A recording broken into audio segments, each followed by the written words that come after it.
Трет ден семејството Стефанови од Радовиш спие раздвоено по роднини. Пожарот кој избумна на вториот кат го уништи и првиот. Сега со своји раци и со импровизиран алат сами се мачат како да го извадат ѓубрето и опожарените греди кои останаа да сведочат за немилиот настан од пред 3 дена.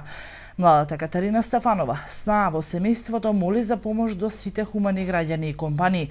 Вели доаѓа есента, сакам да му овозможам топол дом на својот 3-годишен син. Да, моето дете е сместено кај моите родители.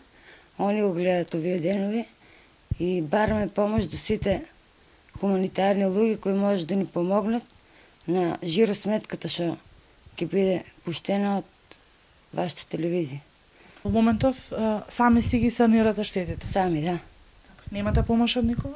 Не, од Црвен крст дојде нешто помогнаани.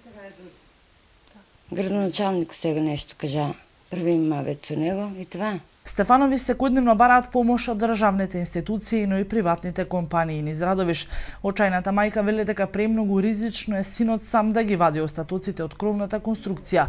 Треба механизација. Ни треба одзгоре кровот да се руше, некои со машини кои има да ни се прате, да се разруши. Сами ние не можеме това да го средеме со многу време.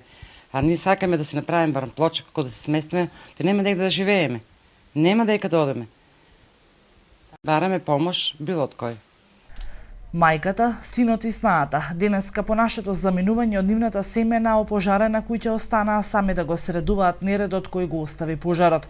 Се надеваат дека на нивната трансакцијска сметка ќе пристигнат средства од хумани граѓани и компании кои ќе овозможат санирање на штетата, но и наскоро топол дом за сите.